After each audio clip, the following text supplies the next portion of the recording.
Kathleen, é rotineiro eventos como esse para discutir o desenvolvimento, pensar no futuro, né, num futuro com uma base sólida? Olha, Márcio, na verdade, nesse porte tão bem organizado, não é tão comum, não. A gente tem visto muitas iniciativas para falar, né? As pessoas estão, de certa forma, preocupadas, tem muitos eventos, iniciativas isoladas às vezes, mas com essa proposta de juntar 9 municípios, como foi, né, essa ideia do Amarildo, que acabou fortalecendo, realmente está chamando a atenção esse primeiro fórum, né, regional aí de diversificação econômica. Muito bacana essa iniciativa. Nós temos um perfil bem interessante desses municípios, que são municípios que têm uma riqueza de cultura, né, tem um acervo histórico, grande parte deles, mas também tem uma fonte de renda hoje muito boa, grande parte deles por conta da siderurgia e da mineração, mas uma fonte que não é renovável. Isso.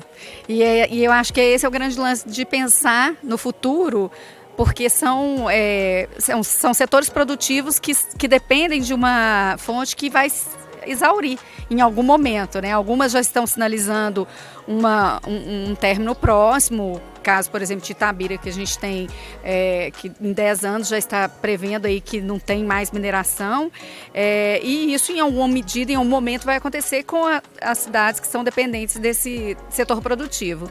Então já ir pensando o que se pode fazer, né, para que a gente chama da reconversão, para trazer outras propostas, para trazer outras motivações, outras formas, né, de estabelecer e continuar o processo de desenvolvimento e progresso, é fundamental. Quanto mais rápido a gente começa a pensar, melhor. Então é bem importante isso mesmo para esses... Nesse caso aqui nós estamos falando de 9 cidades, né? É muito bom já estar se reunindo, pensando, já agindo também, né? Como a gente viu agora a palestra do Ralph, né? Sensacional, já tem que ir fazendo, né? Já vamos fazendo, vamos construindo o caminho à medida que a gente já vai fazendo e as coisas vão acontecendo, né? Tá de muito parabéns aí a iniciativa do fórum. São temas que, assim, às vezes são comuns em determinadas épocas. Por exemplo, chega a época de uma eleição municipal, sempre num plano de governo fala-se disso. Mas agir mesmo e ter sequência, que muitas vezes o plano ele quebra no meio por conta de uma troca de gestão. E aí tem um ponto que eu achei muito interessante, talvez seja um ponto de vista para você até avaliar também. Não é simplesmente o poder público, ele tem que participar, mas não é só ele. Entidades de classe, a iniciativa privada, as empresas que geram receita hoje para essas cidades reunidas para tratar desse assunto, pensar no futuro, um futuro assim inovador diante do momento que nós estamos vivendo, tecnológico também, diante dos desafios que uma pandemia trouxe para todos nós. Então, Márcio, eu acho que eu me sinto muito confortável de dizer que a gente está aí nesse governo do governador Romeu Zema, nós estamos num governo liberal. Existe um princípio para a gente que é muito importante, que diz que o indivíduo é o que gera riqueza. A gente fala sobre a liberdade com responsabilidade. Quando a gente fala nesse modelo, a gente fala exatamente do modelo em que nós, indivíduos, cidadãos, nós somos responsáveis por esse processo.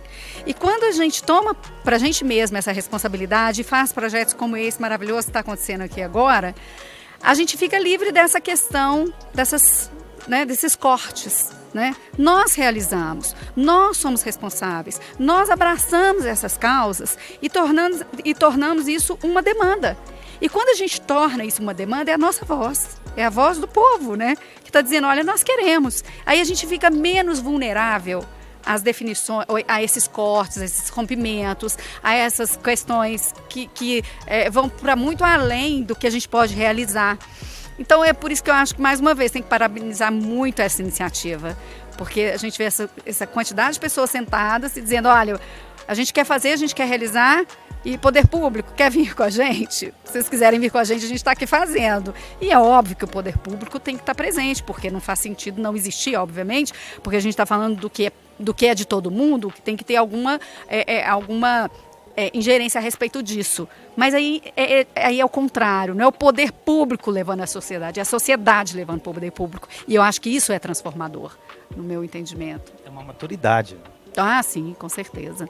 Eu observo assim que as pessoas sentadas acompanhando e a gente não vê pessoas dispersas, realmente centradas naquilo que está acontecendo, ou seja, é uma troca de conhecimentos. Nossa, isso é fantástico. A gente falou tanto sobre isso hoje, né? A questão da educação, né? Não é educação escrita numa placa. É o processo de formação, processo educativo, processo de troca, processo de transferência, é compartilhar. É emocionante, não é? E observar que nós temos grandes empresas que têm negócios internacionais, têm assim balanços bilionários e elas dedicarem para ter um investimento para isso, para dialogar, para conversar, pensando no local em que elas estão inseridas. Um detalhe, algumas delas estão ali porque o minério está lá. Sim. Elas foram implantadas porque se não tivesse minério, não teriam vindo para aquela cidade. Isso é o que a gente chama de... a questão locacional, né? Não tem como você dizer, não vamos fazer esse projeto aqui porque aqui nós temos aqui algum tipo de problema e a gente quer passar para lá. Não, quando a gente está falando de minério, você tem que estar onde ele está. Ele não muda por sua causa, né? Então aí isso é muito mais desafiante ainda. E aí eu acho que é uma questão, volto a dizer, é a questão da responsabilidade, da voz da gente enquanto sociedade, quando a gente diz, olha, você que é empresário, que é empresa grande, que é desenvolvida, que é sofisticada, que tem muito a contribuir, vai poder fazer o seu negócio, mas é preciso que a gente tenha uma troca aí, né? É uma questão de responsabilidade. A responsabilidade, quando a gente fala da responsabilidade social, o que nós vamos fazer para trocar aqui? Porque tem que ser bom para você, mas tem que ser bom para mim também. Já não tem espaço mais há muitos e muitos e muitos anos para que seja bom só para um lado, né? Eu acho que isso aí a gente já superou, né? Nós observamos um ponto que todo mundo sofreu com a pandemia.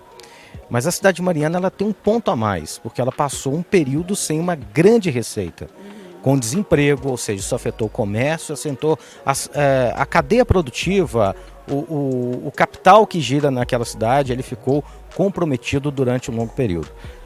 E que experiência, que estudo de caso para pensar nessa superação e nesse futuro, né? Que experiência que Mariana pode oferecer para as demais cidades dentro de uma situação complexa, mas olha, vamos olhar para aquele horizonte ali, porque tem um resultado que a gente pode alcançar para não sofrer mais com isso. Sabe o que eu acho, assim, quando a gente vê um momento como esse, é a questão da superação mesmo. A pandemia mostrou isso, né? O que foi vivido ali naquele momento por Mariana, acho que de certa forma o mundo viveu no período de pandemia. A gente ouviu o caso do Frank contando dele sentar no chão, assim, sentar no meio-fio e chorar, vendo o que ele ia fazer e pedindo a Deus, né? Dê forças. E eu acho que nessa hora a gente se redescobre enquanto ser humano. A gente se redescobre enquanto rede, a rede de apoio. Eu costumo dizer o seguinte, eu só consigo trabalhar com o que eu trabalho e ter resultado e ter a minha posição, porque eu tenho uma rede de apoio, eu tenho minha mãe, tenho meu marido, tenho as pessoas que me ajudam. E eu acho que quando a gente vivencia situações muito críticas como foram essas, a gente se redescobre nesse momento. Eu acho que aí a gente pode mostrar como que a gente conseguiu superar, sair disso e aí ter condição de retomar. E que bom, né? E aí a gente pode retomar numa outra perspectiva, de uma forma muito melhor. E isso eu acho que quem viveu essa experiência pode mostrar pra gente, né? Eu tive a oportunidade de ir à Alemanha e ver uma igreja que ela me impactou muito. A igreja foi reconstruída pela população local. E eles tiveram cuidado de usar nos tijolos daquela igreja os tijolos novos e deixar os tijolos que eram pretos queimados por guerra, por destruição, construindo aquela igreja para mostrar, olha, nós passamos por uma situação muito cruel, a gente não quer passar por isso de novo. Como que a gente vai pensar? Né? É uma maneira de dizer o seguinte, olha, nós temos que pensar para que a gente não passe por isso de novo. É chamar a responsabilidade. E eu acho que é por aí. Né? Quem já passou por isso, quem já passou por situações tão difíceis, pode ensinar para a gente como é que a gente pode pensar para não ter que passar por isso de novo, né? Ou não passar nem de novo e nem pela primeira vez, digamos assim. Está forte para enfrentar novos desafios, né? Nós saímos mais fortes dessa pandemia, ou seja, o interesse em estar passando por uma mudança, em acelerar um processo, em pensar no futuro, ele está mais ativo hoje? É muito mais. E o que eu acho interessante desses processos é que eles são disruptivos, né? Eu fico vendo, por exemplo, no próprio ambiente público. A gente sempre falando da possibilidade de usar mais a tecnologia para que a gente pudesse fazer mais com menos em termos de recursos. E você sempre nunca acha que é possível. Está tão travado naquela modelagem que você tinha antes, né? E aí vem a pandemia e obriga todo mundo a sair numa semana para outra, para casa, e você tem que continuar produzindo o seu trabalho de alguma forma.